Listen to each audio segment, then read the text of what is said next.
Hello दोस्तों, study with अनु में मैं अनु आपका स्वागत करती हूँ। कैसे हैं आप सब? आई होप आप सब स्वस्थ होंगे, मस्त होंगे और अपनी पढ़ाई लिखाई में व्यस्त होंगे।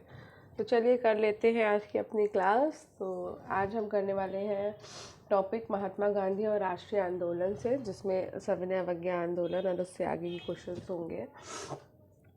तो जैसा कि आपको पता है, मुझे हो गया है कोल्ड, तबीयत थोड़ी सी डाउन है, तो मैं थोड़ा स्लो रहूँगी, लेकिन आप इस वीडियो को स्पीड में करके देख सकते हैं। जैसा भी आपको ठीक लगे आप वैसा करिएगा। और शायद आज ये लास्ट क्लास होगी इस वाली प्रैक्टिस सेट की। बाकी देखते हैं कितना मैं कवर कर पाती हूँ। अगर सारे क्वेश्चंस करा पाई तो आज ये लास्ट है, और अगर नहीं हो पाया तो एक क्लास और हो जाएगी बस। अब वो देखेंगे कि कितने क्वेश्चंस हैं आगे टॉपिक्स में।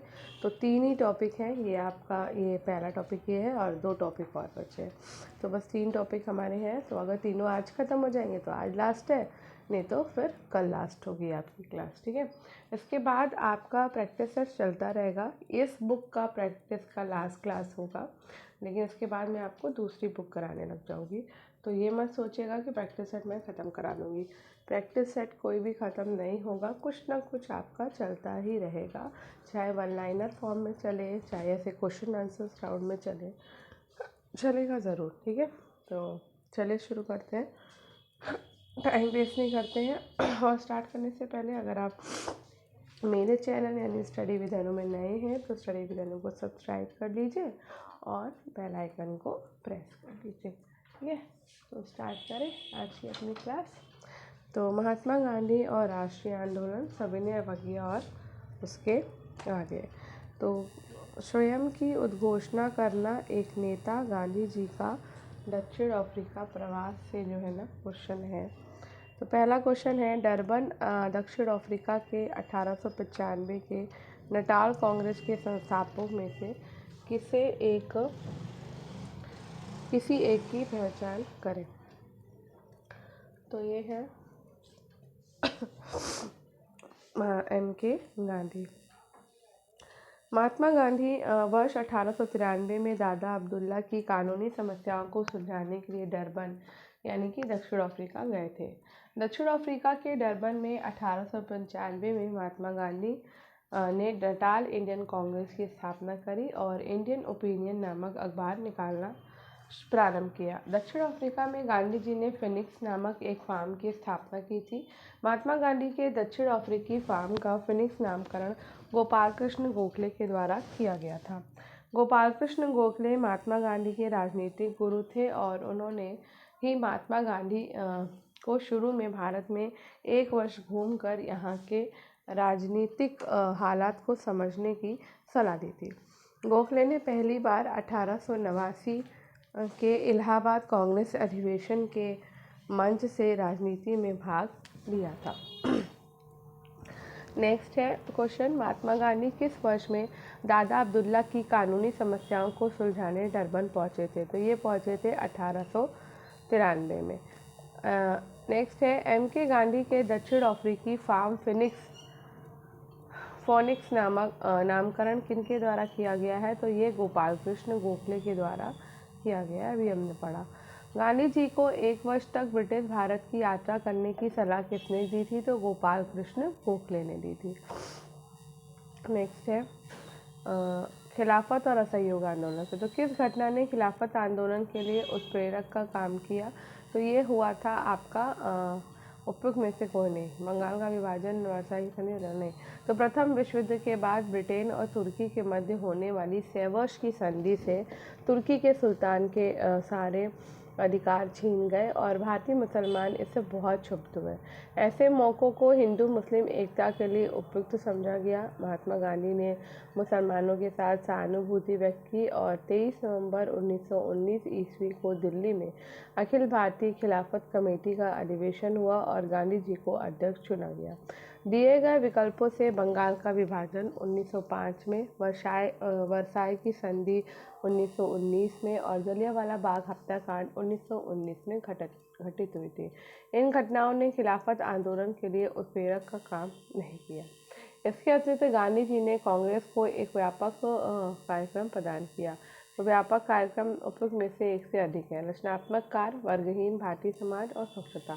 गांधी जी ने कांग्रेस को एक व्यापक कार्यक्रम प्रदान किया जिसे रचनात्मक कार्यक्रम कहा जाता है और इसके अंतर्गत सांप्रदायिक एकता को बढ़ावा देना, जाति विषमता को दूर करना, खादी और ग्रामोद्योग के माध्यम से आर्थिक आत्मनिर्भरता, शैक्षिक सुधार, सफाई और स्वच्छता आदि शामिल थे। 1919 में रॉलेट, 1920 से 22 में असहयोग और 1930 से 34 में नागरिक अवज्ञा क्या थे? तो ये भैया आंसर है आपका ये वाला डी। सत्य बल सत्याग्रह और जैन प्रभावित अहिंसा के आधार पर गांधी के द्वारा शुरू किए गए जन आंदोलन और गांधी की सक्रियता और आदर्शवाद पर आधारित आंदोलन, जिसके तहत युवा स्वयं सेवकों, स्थानीय नेताओं और कई अखिल भारतीय राजनेताओं से अपील की गई थी कि हिंसक गतिविधियों के बिना अंग्रेजों का विरोध किया जाए। रॉलेट सत्याग्रह, असहयोग आंदोलन और नागरिक अवज्ञा आंदोलन गांधी जी के द्वारा शुरू किया गया था और ये एक जन आंदोलन था। ये सत्याग्रह सत्यबल और जैन धर्म से प्रभावित अहिंसा के सिद्धांत के आधार पर शुरू हुआ और गांधी जी के द्वारा प्रतिपादित सत्याग्रह में सत्य की शक्ति पर आग्रह और सत्य की खोज पर जोर दिया जाता था। ये जन आंदोलन गांधी जी की सक्रियता और आदर्शवाद पर आधारित था और इसके अंतर्गत युवा स्वयं सेवकों, स्थानीय नेताओं और कई अखिल भारतीय राजनेताओं से अपील की गई थी कि हिंसक गतिविधियों के बिना अंग्रेजों का विरोध किया जाए। निम्नलिखित में से किस शहर में खिलाफत समिति का गठन किया गया? तो बम्बई में खिलाफत समिति का गठन किया गया था। मार्च 1919 में बम्बई शहर में एक खिलाफत समिति का गठन किया गया और इस समिति का उद्देश्य था इस्लामिक विश्व के आध्यात्मिक नेता खलीफा की तत्कालीन शक्तियों की रक्षा करना और इस समिति के प्रमुख सदस्य मोहम्मद अली और शौकत अली थे, जो अली बंधु के रूप में जाने जाते थे। महात्मा गांधी ने हिंदू मुस्लिम एकता के रूप में खिलाफत आंदोलन को सहयोग आंदोलन से जोड़ दिया। 1920 में प्रारंभ हुए असहयोग आंदोलन को उस समय रोक लगा दिया गया जब फरवरी 1922 में चौरी चौरा गोरखपुर नामक स्थान पर पुलिस थाने में आग लगा दी गई। असहयोग आंदोलन पर कब रोक लगाई गई थी? तो ये 1922 में लगाई गई। नेक्स्ट है 1920 में महात्मा गांधी ने असहयोग आंदोलन का एक खाका तैयार किया जिसमें शामिल था कि आंदोलन पूरे देश में एक साथ बढ़ाया जाएगा नहीं, और तो हमारा आंसर ही पढ़ लो सीधा। तो आंसर है सरकारी पदाविधियों को लौटाना और विदेशी वस्तुओं का बहिष्कार इसका मुख्य उद्देश्य होगा। हिंदू और मुस्लिम इस आंदोलन को सफल बनाने के लिए एक साथ जुड़े। तो 1920 में कांग्रेस के कलकत्ता अधिवेशन में गांधी ने दूसरे नेताओं को इस बात पर सहमत कर लिया कि खिलाफत आंदोलन के समर्थन और स्वराज के लिए एक असहयोग आंदोलन की शुरुआत होना चाहिए। गांधी जी ने 1920 में असहयोग आंदोलन शुरू करने का सुझाव दिया था, जिसमें निम्नलिखित तथ्य शामिल थे, जैसे सबसे पहले भारतीय लोगों को सरकार द्वारा प्रदान की गई पदाविधियों को लौटा देना चाहिए, सरकारी नौकरियों, सेना, पुलिस, अदालतों, विधायी परिषदों, स्कूलों और विदेशी वस्तुओं का बहिष्कार करना चाहिए। अगर ब्रिटिश सरकार दमन का रास्ता अपनाती है तो व्यापक सविनय अवज्ञा अभियान भी शुरू किया जाएगा। असहयोग आंदोलन की शुरुआत शहरी मध्य वर्ग के लोगों के भागीदारी के साथ हुआ था, लेकिन कुछ समय बाद असहयोग आंदोलन शहरों में धीमा पड़ने लगा और ये आंदोलन शहर से बढ़कर देहात यानी कि ग्रामीण क्षेत्रों की ओर अग्रसर हुआ और इसमें किसानों और आदिवासियों ने भाग लिया था। गांधी जी ने इस आंदोलन के दौरान बाद दिल्ली में नो टैक्स अभियान चलाया था। गांधी जी के जीवनी काल लुईस फिशर ने लिखा कि असहयोग भारत और गांधी जी के जीवन के एक युग का ही नाम हो गया था। लुई फिशर की प्रमुख पुस्तकों में the life of Mahatma Gandhi, the 7 days with the Mahatma में गांधी जी के आश्रम और उनके जीवन के बारे में जानकारी प्राप्त होती है। ज्ञात है कि गांधी जी ने जेलों को महामहिम का होटल की संज्ञा नहीं दी थी, अपितु आलोचना की थी। असहयोग आंदोलन के बारे में निम्नलिखित में से कौन सा कथन सही है? तो असहयोग आंदोलन के अंतर्गत गांधी जी ने लोगों से अन्यायपूर्ण बुरी प्रणाली के साथ सहयोग न करने का अनुरोध किया। ब्रिटिश भारतीय प्रशासनिक प्रणाली को बुरा कहते हुए गांधी जी ने कानून के आतंक के भय को दूर कर दिया। असहयोग आंदोलन के तहत गांधी जी ने लोगों से आपराधिक कानून को तोड़ने का अनुरोध किया। या गांधी जी ने जेलों को महामहिम का होटल की संज्ञा दी? तो भैया इसमें आंसर ओ, बी और सी होंगे खाली बस। ठीक है, ये होटल वाला तो कतई ना होगा। ठीक है, नेक्स्ट है असहयोग आंदोलन। तो असहयोग आंदोलन शहरी क्षेत्रों से ग्रामीण क्षेत्रों में आया था। ठीक है, असहयोग आंदोलन के दौरान महात्मा गांधी ने नो टैक्स अभियान जहाँ से चलाया वो है, तो नो टैक्स अभियान जो है वो उन्होंने बारदोली से चलाया था।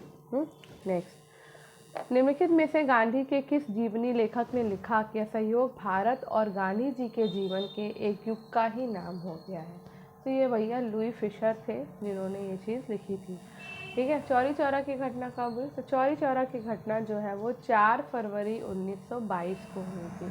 तो भारत सरकार के रिपोर्ट के अनुसार चौरी चौरा की घटना 4 फरवरी 1922 को घटित हुई थी और ये घटना असहयोग आंदोलन के समय गोरखपुर जिले में स्थित चौरी चौरा में बाजार से गुजर रहे शांतिपूर्ण जुलूस को पुलिस ने रोककर लाठीचार्ज कर दिया था और परिणाम स्वरूप उग्र भीड़ ने चौरी चौरा में स्थित थाने में आग लगा दी थी, जिसमें कई पुलिसकर्मी जल के मर गए। गांधी जी ने इस घटना के पश्चात असहयोग आंदोलन को 12 फरवरी 1922 में स्थगित कर दिया और इसे हिमालय जैसी भूल कहा था। नेक्स्ट है, गांधी ने फरवरी 1922 में अचानक असहयोग आंदोलन को वापस लिया और जब किसानों की एक भीड़ ने इन स्थानों में से एक पुलिस स्टेशन में आग लगा दी तो वो थी चौरी चौरा। किस आंदोलन को अचानक से उत्तर प्रदेश के चौरी चौरा में भीड़ हिंसा के बाद स्थगित कर दिया गया था? तो ये सविनय असहयोग आंदोलन को, ठीक है। गांधी जी ने किस घटना को हिमालयी भूल कहा? तो गांधी जी ने चौरी चौरा कांड को हिमालयी भूल कहा था। असहयोग आंदोलन के संबंध में निम्नलिखित कथनों पर विचार करें और नीचे दिए गए विकल्पों का चयन करें। कथन है कि स्वराज के उद्देश्य से लड़ा गया पहला आंदोलन था और कथन 2 कहता है कि इस आंदोलन ने खिलाफत का विरोध किया था।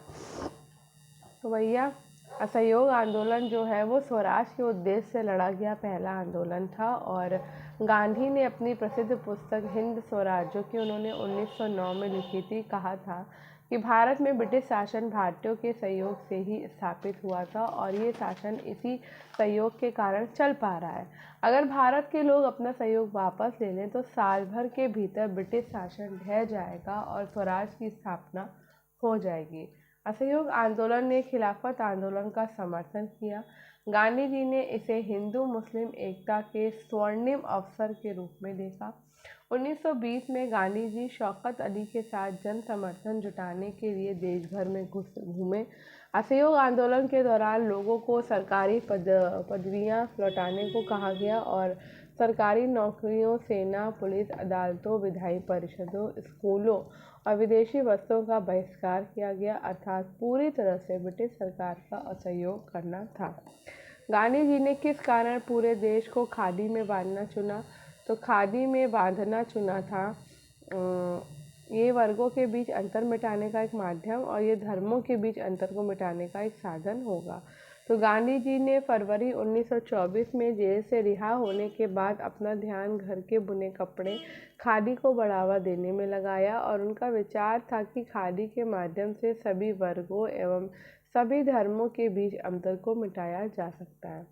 गांधी जी का विश्वास था कि स्वतंत्रता के योग्य बनने के लिए भारतीयों को बाल विवाह, छुआछूत आदि जैसी बुराइयों से मुक्त होना पड़ेगा और हिंदू मुसलमानों के बीच सौहार्द पर बल देना पड़ेगा एवं समुद्र पार से आयातित मिल में बने वस्त्रों के स्थान पर खादी पहनने की महत्ता पर जोर दिया। नमक सत्याग्रह, सविनय अवज्ञा आंदोलन। तो लंदन में किस गोलमेज सम्मेलन में गांधी जी के द्वारा भाग लिया गया है? तो ये लिया गया है द्वितीय गोलमेज सम्मेलन में। तो लंदन में आयोजित द्वितीय गोलमेज सम्मेलन 7 सितंबर 1931 से 1 दिसंबर 1931 में कांग्रेस के प्रतिनिधि के रूप में गांधी जी ने भाग लिया था। इस सम्मेलन में महिलाओं का नेतृत्व एनी बेसेंट ने किया और ये सम्मेलन सांप्रदायिक समस्या का समाधान नहीं होने के कारण असफल रहा। सम्मेलन की असफलता के पश्चात गांधी जी ने पुनः सविनय अवज्ञा आंदोलन शुरू कर दिया। एक प्रचुर चंदे के द्वारा साबरमती आश्रम को खंडित होने से किसने बचाया था? तो ये बचाया था अम्बालाल साराभाई ने। एक प्रचुर चंदे के द्वारा साबरमती आश्रम को खंडित होने से अम्बालाल साराभाई ने बचाया। आश्रम में सभी लोग एक परिवार की तरह रहते थे। इसका संचालन लोगों के द्वारा दिए गए दान से होता था।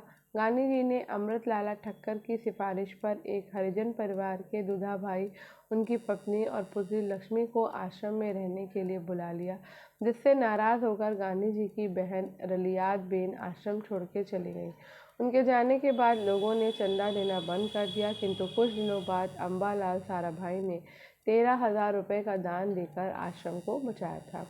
चटगांव शस्त्रागार पर हमले के दौरान कौन महिला क्रांतिकारी मारी गई थी? तो ये मारी गई थी प्रीति लता वाडेदार। चटगांव शस्त्रागार पर हमले के दौरान प्रीति लता वाडेदार नामक महिला क्रांतिकारी मारी गई थी और अप्रैल 1930 में चटगांव के सरकारी शस्त्रागार पर क्रांतिकारियों ने योजनाबद्ध ढंग से एक बड़ा छापा मारा और उसका नेतृत्व सूरसेन कर रहे थे। अलोकप्रिय सरकारी अधिकारियों पर कई हमले किए गए और बंगाल के क्रांतिकारी आंदोलन की एक उल्लेखनीय विशेषता उसमें युवतियों की भागीदारी थी। सूरसेन फरवरी 1933 में गिरफ्तार कर लिए गए और कुछ समय के बाद उन्हें फांसी दे दी गई। 1920 के दौरान कांग्रेस ग्रामीण और आदिवासी आंदोलनों से खुश नहीं थी, क्योंकि उन्होंने गांधी का इस्तेमाल अपने फ़ायदे के लिए किया था और उन्होंने हिंसा का सहारा लिया था। तो 1920 के दौरान कांग्रेस ग्रामीण और आदिवासी किसान आंदोलन से खुश नहीं थी, क्योंकि उन्होंने गांधी के संदेश और स्वराज के विचार का मतलब अपने फ़ायदे के अनुरूप निकाला और इसका इस्तेमाल भी किया। इसलिए उन्होंने हिंसा का सहारा लिया और गांधी जी ने यह आशा की कि सहयोग को खिलाफत के साथ मिलाने से भारत के दो प्रमुख धार्मिक समुदाय हिंदू और मुसलमान मिलकर औपनिवेशिक शासन का अंत कर देंगे। दांडी मार्च के संबंध में निम्न कथनों पर विचार करें और कूट की मदद से सही उत्तर का चुनाव करें। तो ये मार्च दांडी से साबरमती तट तक किया गया है और सविनय अवज्ञा आंदोलन की शुरुआत दांडी मार्च से हुई है। तो गांधी जी ने अपने 78 सहयोगियों के साथ 12 मार्च 1930 को साबरमती आश्रम से दांडी तक की यात्रा शुरू करी, जिसे दांडी मार्च कहा जाता है और इसी के साथ सविनय अवज्ञा आंदोलन प्रारंभ होता है। गांधी जी प्रतिदिन 24 दिन तक 10 मील चला करते थे और दांडी पहुंचने पर उन्होंने 6 अप्रैल 1930 को समुद्र का पानी उबालकर नमक बनाना शुरू किया। इस प्रकार उन्होंने नमक कानून का उल्लंघन किया और यहीं से 9 फरवरी 1930 को सविनय अवज्ञा आंदोलन का कार्यक्रम जारी किया।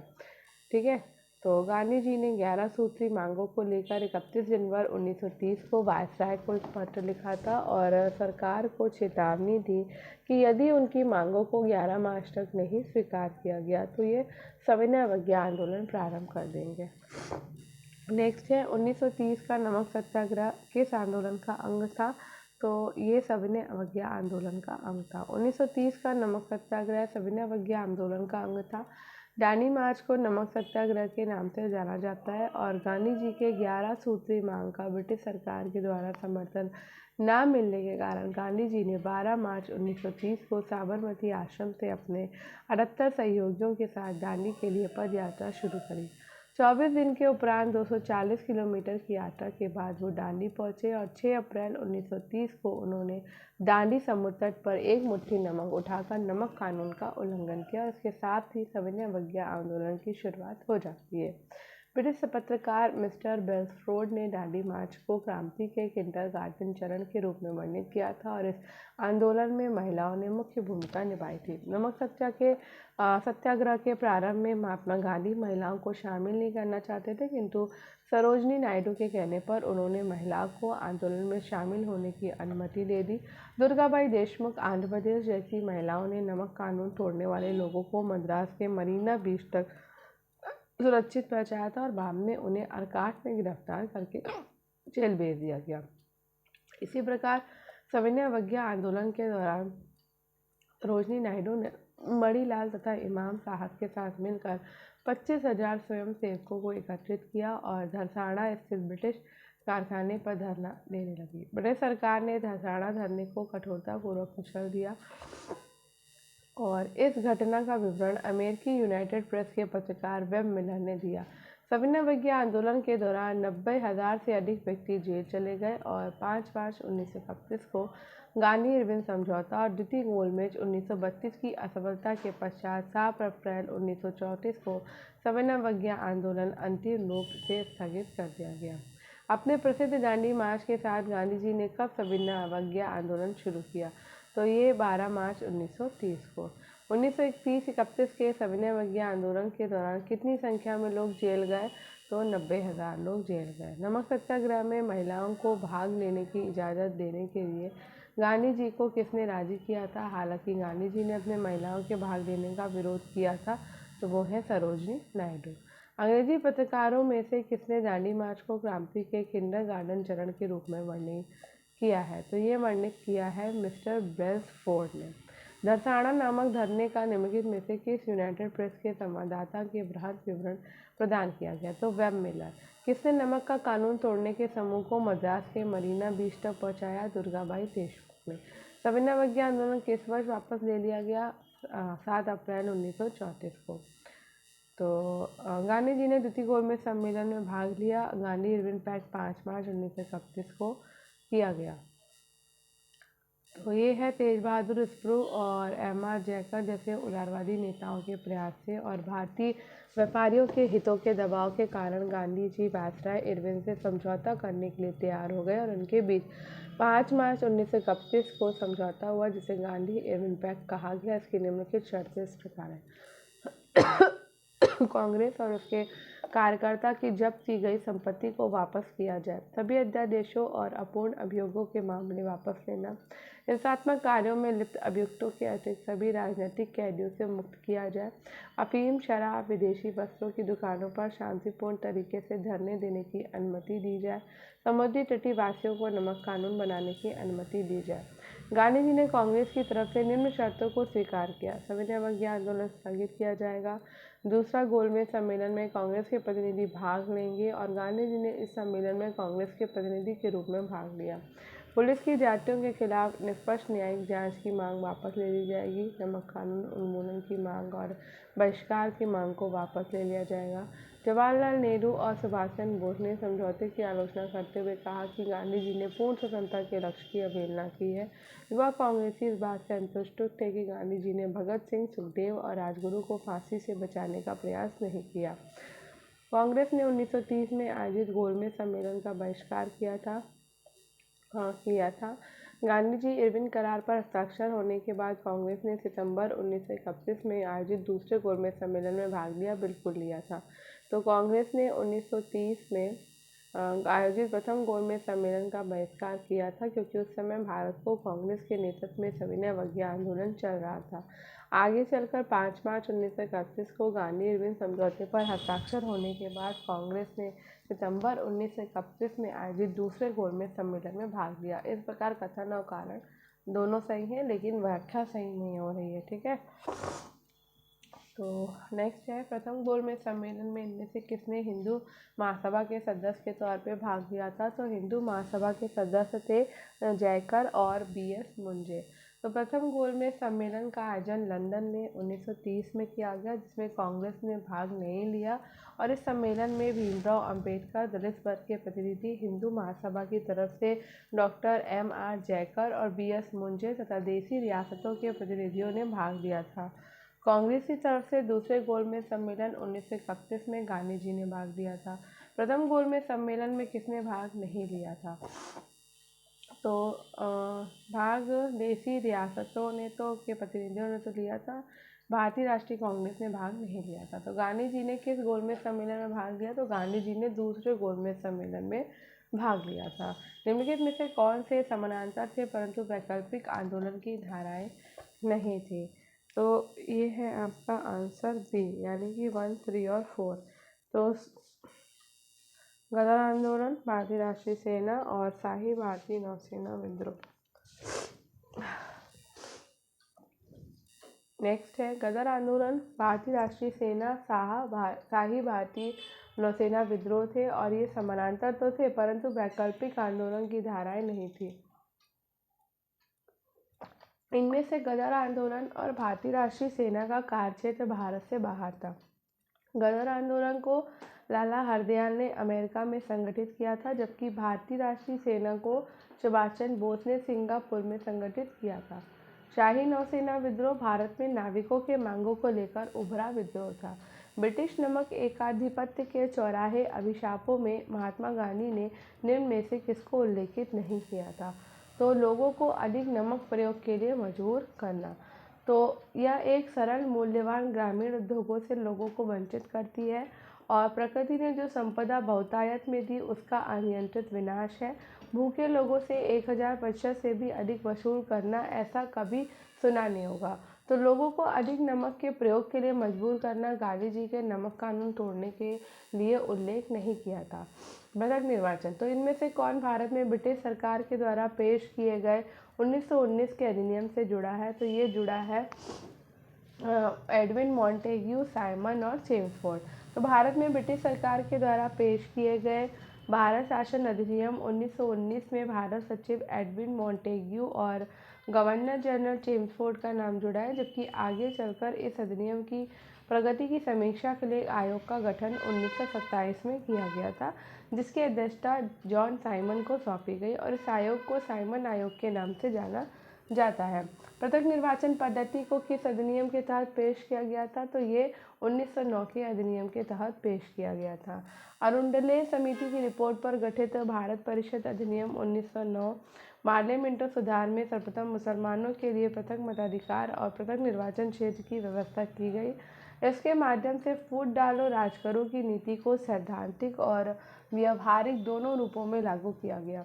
अरुंडेल समिति की रिपोर्ट पर 1892 के अधिनियम के दोषों को दूर करने के लिए भारत परिषद अधिनियम 1909 पारित किया गया और केंद्रीय विधान परिषद में अतिरिक्त सदस्यों की संख्या 16 से बढ़ाकर 60 कर दी गई।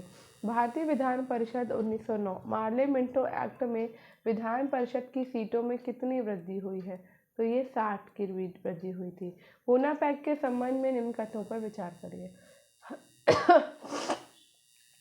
तो पूना पैक्ट महात्मा गांधी और अंबेडकर के बीच 1932 में हुआ था और इस पैक्ट के तहत प्रांतीय और केंद्रीय विधायी परिषद में दलित वर्गों के लिए पृथक निर्वाचन की व्यवस्था की गई।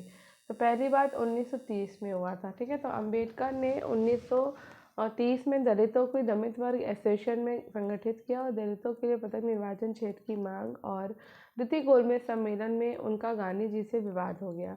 इसी बीच 16 अगस्त 1932 को प्रधानमंत्री मैकडोनाल्ड ने सांप्रदायिक पंचायत यानी कि सांप्रदायिक पुरस्कार प्रस्ताव की घोषणा करी, जिसमें दलितों के लिए प्रांतीय व्यवस्थापिका में 71 सीटें आरक्षित कर दी गई। इसी के साथ मुस्लिमों, सिखों और यूरोपियों के लिए भी पृथक निर्वाचन की व्यवस्था की गई और इसके विरोध में गांधी जी ने यरवदा जेल में 20 सितंबर 1932 को आमरण अनशन शुरू कर दिया और इस अनशन को समाप्त करवाने के लिए पंडित मदन मोहन मालवीय, डॉक्टर राजेंद्र प्रसाद, पुरुषोत्तम दास, राजगोपालाचारी, MC राजा आदि ने गांधी जी और डॉक्टर अंबेडकर के मध्य 24 सितंबर 1932 को समझौता कराया, जिसे पूना पैक्ट कहा गया। इस पैक्ट पर दलित वर्ग की ओर से अंबेडकर ने और हिंदुओं की ओर से मदन मोहन मालवीय ने हस्ताक्षर किए और इसके तहत पृथक निर्वाचन को समाप्त करके प्रांतीय और केंद्रीय विधायी परिषदों में दलित वर्गों को आरक्षित सीटें मिल गई और विभिन्न प्रांतीय विधानमंडलों में दलितों के लिए 71 से बढ़कर 148 सीटें निर्धारित की गई। इस प्रकार कथन एक सही है, ठीक है। पूना समझौते का उद्देश्य था, तो पूना समझौते का उद्देश्य था दलित वर्ग का प्रतिनिधित्व। नेक्स्ट है डैश के लिए अलग चुनाव प्रस्ताव की घोषणा होते ही गांधी जी ने आमरण अनशन प्रारंभ किया था। तो दलित वर्गों के अलग चुनाव प्रस्ताव की घोषणा होते ही गांधी जी ने आमरण अनशन प्रारंभ कर दिया था। नेक्स्ट है 1932 का समझौता महात्मा गांधी और अंबेडकर के बीच एक समझौता था। तो 1932 का पूना समझौता गांधी जी और अंबेडकर के बीच एक समझौता था। गांधी जी ने 20 सितंबर 1932 से अनवरत भूख हड़ताल की शुरू की ये सांप्रदायिक पंचायत के विरोध में। 1932 में सांप्रदायिक पुरस्कार का प्रस्ताव किसने रखा था? तो ये रैमजे मैकडोनाल्ड ने। इनमें से किस ब्रिटिश प्रधानमंत्री ने सांप्रदायिक अधिनिर्णय की शुरुआत करी? तो ये थे रैमजे मैकडोनाल्ड। भारत छोड़ो आंदोलन स्वतंत्रता के बाद। तो भारत छोड़ो का प्रस्ताव यानी मसौदा किसके द्वारा तैयार किया गया था? तो ये तैयार किया गया था जवाहरलाल नेहरू के द्वारा। तो भारत छोड़ो आंदोलन का प्रस्ताव यानी कि मसौदा जवाहरलाल नेहरू ने तैयार किया, जबकि प्रस्ताव को गांधी जी ने प्रस्तुत किया था। और जबकि प्रस्ताव को गांधी जी ने प्रस्तुत किया और करो और मरो का नारा दिया। भारत छोड़ो आंदोलन का आरंभ 9 अगस्त 1942 को किया गया, जिसे स्वतः स्फूर्ति आंदोलन के रूप में जाना जाता है। F.G. हचिंस ने इसे सहज क्रांति स्पॉन्टेनियस रेवोल्यूशन कहा था। भारत छोड़ो आंदोलन के दौरान गांधी जी, जवाहरलाल नेहरू, सरोजिनी नायडू आदि सभी बड़े नेताओं को गिरफ्तार करके जेल भेज दिया गया, अतः लोगों का नेतृत्व करने वाला कोई नहीं था। भारतीय जनता ने विभिन्न स्थानों पर भयंकर तबाही मचाई तथा अधिकांश स्थानों जैसे कि सतारा, तामलुक, बलिया और सुशासन की स्थापना की। ब्रिटिश सरकार को भारत से बाहर भगाने के लिए राम मनोहर लोहिया, जयप्रकाश नारायण, अरुणा आशा फली, अच्युत पटवर्धन, सुचेता कृपलानी आदि ने भूमिगत होकर हिंसात्मक आंदोलन का नेतृत्व किया था। गांधी जी ने इस आंदोलन को शेर जैसी हिंसा कहा था। नेक्स्ट है करो या मरो का नारा किसके द्वारा दिया गया? तो ये गांधी जी के द्वारा दिया गया है। नेक्स्ट है ब्रिटिश सरकार को उखाड़ फेंकने के लिए किसने एक हिंसात्मक भूमिगत आंदोलन को संगठित किया था? तो ये किया था जयप्रकाश नारायण, राम मनोहर लोहिया और श्रीमती अरुणा आसफ अली ने। तो भारत छोड़ो आंदोलन के दौरान किस नेता ने सरकार के द्वारा की गई ज्यादतियों को शेर जैसी हिंसा कहा? ये कहा था गांधी जी ने। किस गांधीवादी आंदोलन को सहज क्रांति स्पॉन्टेनियस रेवोल्यूशन कहा गया है? भारत छोड़ो को। भारत छोड़ो आंदोलन में किस दल ने सहयोग नहीं दिया था? तो यहाँ पर हिंदू महासभा ने सहयोग नहीं दिया था और उसके साथ साथ साम्यवादी दल ने। भारत छोड़ो आंदोलन का सहयोग हिंदू महासभा और साम्यवादी दल ने नहीं दिया।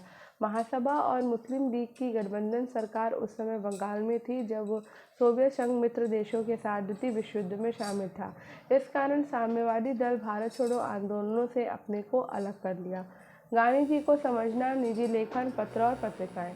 1915 में गोपाल कृष्ण गोखले की मृत्यु पर टिप्पणी करते हुए किसने कहा कि सत्य उनके सभी कार्यों का स्रोत था? तो ये M.K. गांधी का कहना है। 1915 में गोपाल कृष्ण गोखले की मृत्यु पर टिप्पणी करते हुए M.K. गांधी ने कहा कि सत्य उनके सभी कार्यों का स्रोत था। गोखले की मृत्यु पर तिलक ने कहा था कि भारत का ये हीरा, महाराज का ये रत्न कार्यकर्ताओं पर राजकुमार चिता स्थल पर शाश्वत निद्रा में निमग्न है। इस पर निगाह डालिए और इनका अनुशासन करने की कोशिश कीजिए। नेक्स्ट है गांधी जी का विज्ञान के प्रति आलोचना विज्ञान का नैतिकता से अलगाव के कारण उनकी असंतुष्टता से उत्पन्न होती है। गांधी का ये तर्क है कि विज्ञान में प्रगति ने यूरोप की नैतिक स्थिति में 1 भी इंच की वृद्धि नहीं की है। तो ये नहीं करी है इन्होंने। ए और आर दोनों सही हैं और आगे की सही। तो गांधी जी की विज्ञान के प्रति आलोचना विज्ञान का नैतिकता से अलगाव के कारण उनकी असंतुष्टता से उत्पन्न होती है। और गांधी जी का ये तर्क है कि विज्ञान में प्रगति ने यूरोप की नैतिक स्थिति में 1 भी इंच की वृद्धि नहीं की। गांधी जी ने विज्ञान की आलोचना इसलिए भी की क्योंकि यह बेरोजगारी उत्पन्न करती है और इस कारण कथन और कारण दोनों सही है और कारण कथन की व्याख्या करता है। किसने निर्भीकता से कहा कि एक राजनीतिक नेता के रूप में गांधी असफल रहे हैं? तो ये कहा है किसने? सुभाष चंद्र बोस ने। तो सविनय अवज्ञा आंदोलन के दौरान गांधी जी ने वायसराय से जब अध्यादेश हटाने और बंदी बनाए गए सभी राजनीतिक कैदियों की रिहाई की अपील की, किंतु सरकार ने अपील नामंजूर कर दी। तो इस संबंध में सुभाष चंद्र बोस ने वक्तव्य दिया था कि मिस्टर गांधी का सिविल अवज्ञा निलंबन का नवीनतम कार्य उनकी असफलता की स्वीकृति है। हमारा स्पष्ट मत है कि राजनीतिक नेता के रूप में मिस्टर गांधी असफल रहे हैं। ठीक है। नेक्स्ट है गांधी जी का मानना था कि धर्म को राजनीति से अलग ही रखना चाहिए। धर्म से गांधी जी का मतलब किसी विशेष धर्म से नहीं होकर नैतिक मूल्यों से था। गांधी का मानना था कि राजनीति धर्म के द्वारा स्थापित मूल्यों से निर्देशित होगा तो उसमें अस्थिरता आ सकती है। तो गांधी जी कहा करते थे कि धर्म को कभी राजनीति से अलग नहीं किया जा सकता।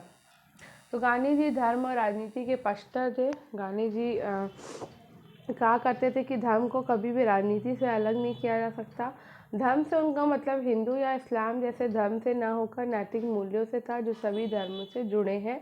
उनका मानना था कि राजनीति धर्म के द्वारा स्थापित मूल्यों से निर्देशित होनी चाहिए, इसमें अस्थिरता की बात नहीं की गई थी। औपनिवेशिक भारत के सामाजिक इतिहास पर दोनों कथनों को पढ़िए और सही उत्तर का चयन करें। तो गांधी ने फैसला किया कि अनुपयुक्त ड्रेसिंग एक अधिक शक्तिशाली राजनीतिक बयान था और भारत में हाशिए के सामाजिक समूहों ने पश्चिम शैली के कपड़ों को मुक्ति के रूप में पाया। तो गांधी जी ने भारतीय जनता की जन भागीदारी को बढ़ाने के लिए लोगों से जुड़ने का प्रयास किया और इस क्रम में उन्होंने पश्चिमी वस्त्रों को त्याग दिया और लंगोट और धोती पहनना शुरू किया था। वस्तुतः ये अनुपयुक्त ड्रेसिंग एक राजनीतिक कार्यवाही के रूप में देखा जाता है जिसके द्वारा जन आंदोलन ने व्यापक जन भागीदारी को सुनिश्चित किया। भारत का मध्यम एवं उच्च मध्यम वर्ग औपनिवेशिक शासन द्वारा निर्मित मूल प्रणाली के प्रभाव में पश्चिमी शैली के कपड़ों को मुक्ति के रूप में देखता था, जो औपनिवेशिक मानसिकता को दर्शाता है। हाशिए के सामाजिक समूह भारतीय परंपरा और मूल्यों से समान रूप से जुड़े हुए थे। गांधी जी ने इसी समूह से अपने को जोड़ने का प्रयास किया, अतः तो कथन है और भी दोनों सही है। हमारे जीवन से एक प्रकाश चला गया और चारों तरफ अंधेरा ही अंधेरा है। राष्ट्रपिता अब नहीं रहे। महात्मा गांधी की मृत्यु पर ये शब्द किसने कहे थे? तो ये शब्द कहे थे जवाहरलाल नेहरू ने।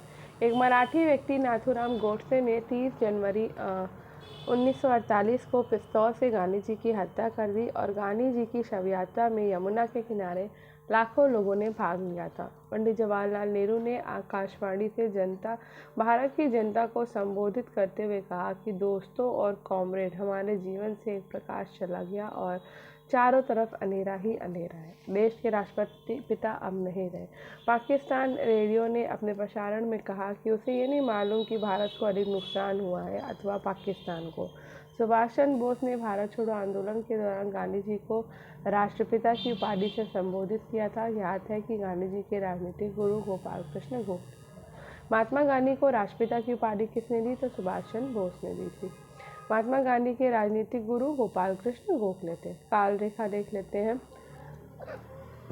तो भारत छोड़ो आंदोलन 1942 में हुआ था। साइमन कमीशन आपका 1927-28 में आया, ठीक है। और माउंटेगी चेम्सफोर्ड 1919 में हुआ। खिलाफत आंदोलन आपका 1920 में हुआ था, ठीक है। आगे बढ़ते हैं। कालक्रम करना, चंपारण, खेरा, अहमदाबाद और महात्मा गांधी दक्षिण अफ्रीका से भारत आए। तो महात्मा गांधी दक्षिण अफ्रीका से भारत आए थे 1905 में, ठीक है। तो सॉरी 1915 में। तो 1915 में गांधी जी सबसे पहले दक्षिण अफ्रीका से भारत आए। उसके बाद 1917 में चंपारण आंदोलन हुआ। उसके बाद 1918 में अहमदाबाद में मजदूर कपड़ा सत्याग्रह हुआ। उसके बाद 1918 में ही खेड़ा सत्याग्रह। आंदोलन वर्ष का निम्नलिखित में से कौन सा युग्म सही है? तो चंपारण सत्याग्रह 1925 में नहीं हुआ है, 1917 में हुआ था, ठीक है। मोपला विद्रोह 1921 में हुआ है, यही सही है। तो चंपारण 1917 में हुआ, मोपला 20 अगस्त 1921 को, देभागा 1946 और 47 को। घटना का नाम और घटना वर्ष। चंपारण आंदोलन 1917 और जलियांवाला बाग 13 अप्रैल 1919, सविनय अवज्ञा आंदोलन 6 अप्रैल 1930, असहयोग आंदोलन 1 अगस्त 1920। दूसरा गोल में सम्मेलन क्या है? कालक्रम, जो दांडी मार्च, गांधी इरविन समझौता, नागरिक है। दूसरा गोल में सम्मेलन 1931 में हुआ, दांडी मार्च 1930 में हुआ, गांधी इरविन समझौता 1931 में हुआ है। तो नागरिक असहयोग आंदोलन 1920 में, दांडी मार्च 1930 में, गांधी इरविन समझौता मार्च 1931 में और दूसरा गोलमेज सम्मेलन जो है वो नवंबर 1931 में हुआ। लेखक और पुस्तक, तो दादा भाई नौरोजी की है poverty and un British rule in India और गांधी जी की है हिंद स्वराज और मौलाना अबुल कलाम की इंडिया मीन्स फ्रीडम और गंगाधर की तिलक की Arctic home of the islands. घटना और वर्ष, तो गांधी इरविन पैक्ट आपका 1931 में होता है। बंगाल विभाजन 1905 में हुआ था और जलियांवाला बाग नरसंहार 1919 में हुआ है और भारत छोड़ो आंदोलन 1942 में हुआ, ठीक। चलो आगे बढ़ते हैं। यहाँ पे भी मिलान करना है। बारदोली में किसान आंदोलन और कांग्रेस मंत्रिमंडलों का इस्तीफा। और गांधी इरविन समझौता 1931 में हुआ था। और अहमदाबाद में मजदूर आंदोलन 1918 में हुआ था। और बारदोली में जो किसान आंदोलन हुआ है वो 1928 में हुआ। और मंत्रिमंडलों का जो इस्तीफा हुआ वो 1939 में हुआ। अब टॉपिक है विभाजन को समझना, राजनीति, स्मृति और अनुभव। तो वीडियो 40 मिनट का हो गया है, तो ऐसा करते हैं कल करते हैं कल। और आज के लिए इतना ही, मिलते हैं कल अपनी क्लास को कंटिन्यू करेंगे। बस 2 टॉपिक बचे हैं, एक ये और एक और। तो थोड़ा सा स्लो होने की वजह से नहीं हो पाया, वरना मैं सोच रही थी कि ख़त्म हो जाता। कोई बात नहीं, स्टडी विद अनु के साथ कनेक्टेड रहिए। स्टडी विद अनु को सब्सक्राइब करिए, बेल आइकन को प्रेस करिए और ज़्यादा से ज़्यादा शेयर करिए। वीडियो पसंद आई हो तो लाइक, शेयर और कमेंट ज़रूर करिएगा। Thank you, bye bye. कल लास्ट क्लास उसकी करके ख़त्म कर देंगे, ठीक है।